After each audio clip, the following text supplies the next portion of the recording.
Hello दोस्तों, आज की वीडियो में हम डिस्कस करने वाले हैं प्रेजेंट वर्थ का एग्जांपल नंबर 2, जो कि हम करने वाले हैं डिफरेंट लाइव अल्टरनेटिव्स के लिए। ठीक है, तो इसको मैं सॉल्व करूंगा एलसीएम मेथड से। ठीक है, तो इसमें आपको मैं समझा भी दूंगा कि एलसीएम मेथड आखिर होता क्या है। ठीक है, तो सबसे पहले क्वेश्चन के बारे में समझते हैं कि भाई हमारे पास एक मशीन ए है। इसमें फर्स्ट कॉस्ट है जो है 20,000। ठीक है, एनुअल कॉस्ट है इसकी 9,000 एंड सेवेज वैल्यू है इसकी 4,000 एंड लाइफ ईयर है इसका 3 ईयर्स। ठीक है, मशीन 2 की बात करें तो इसमें जो फर्स्ट कॉस्ट है वो है 30,000 और एनुअल कॉस्ट है इसकी 7,000 एंड सेवेज वैल्यू है जो इसकी वो है 6,000 एंड लाइफ ईयर है इसकी 6 ईयर्स। ठीक है, तो यार मशीन ए और मशीन बी में देखा जाए, ठीक है, तो एक की है तीन साल और एक की है 6 साल। ठीक है, तो भाई एलसीएम मेथड ये कहता है कि भाई एलसीएम मेथड का मतलब है कि दोनों की जो लाइफ ईयर है उसका एलसीएम ले लो। ठीक है, उसका एलसीएम ले लो और उसके लिए आप क्या करो, तो इन दोनों अल्टरनेटिव्स के लिए आप क्या करो, इनके लिए तुलना करो कि भाई कौन बेस्ट अल्टरनेटिव है। ठीक है, तो ऐसा कुछ क्वेश्चन आता है इसका। समझ रहे हो आप? समझ रहे हो ना? ठीक है, तो आइए क्वेश्चन स्टार्ट करते हैं।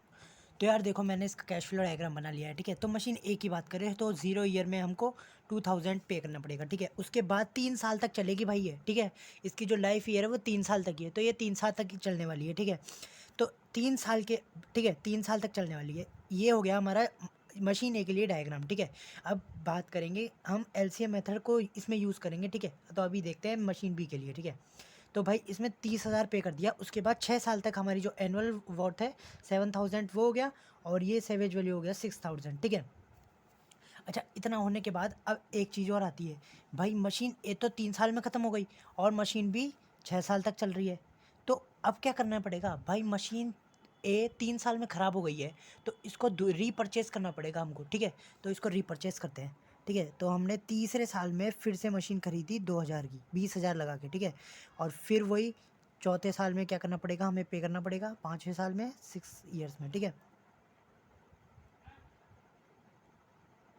और फिर हमको 6 ईयर्स बाद फिर से सेवेज वैल्यू होगी 4,000, सॉरी 4,000। ठीक है, तो ये हो गया मशीन ए का कैश फ्लो डायग्राम। ठीक है,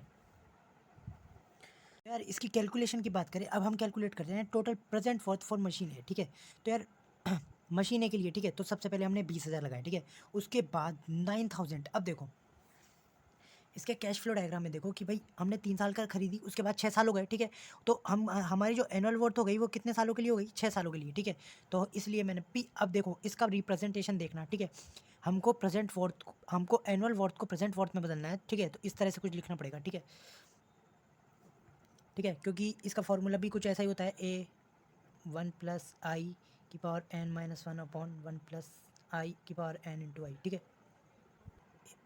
ऊपर मैं इंटरेस्ट रेट मेंशन करना भूल गया, तो ये मान के चलना है इस क्वेश्चन में इंटरेस्ट रेट है वो 10% है। ठीक है, अब उसके बाद देखो इस क्वेश्चन में हम ईयर 3 के लिए बात करें। ठीक है, ईयर 3 में 4,000 हमको, ईयर 3 में बात करें 4,000 हमको फ़ायदा हुआ है। ठीक है, और 20,000 का नुकसान हुआ है। ठीक है, तो 20,000 और 4,000 का फ़ायदा। ठीक है, तो हमारा क्या आ गया, माइनस का 16,000 का नुकसान। ठीक है, तो इस वजह से मैंने यहाँ पे लिखा है 16,000 P/F। ठीक है, क्योंकि वो फ्यूचर वॉरंटी हो गई ना 3 ईयर्स के लिए।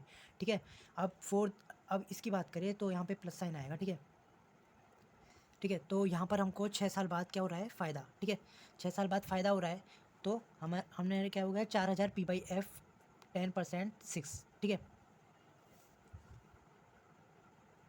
तो यार जब आप इसको सॉल्व करोगे, ठीक है, तो ये 20,000 का 20,000, इसको सॉल्व करने पर आपके पास ये कुछ आएगा। ठीक है, तो और इसको सॉल्व करने पर आपके पास ये कुछ आएगा और इसको सॉल्व करने के पास बाद आपके पास कुछ ये आएगा। ठीक है, तो जब आप इन सबको ऐड या माइनस करोगे, ठीक है, तो आपके पास जो फाइनल आंसर आएगा वो ये आएगा। ठीक है, जो फाइनल आंसर आएगा वो ये आएगा,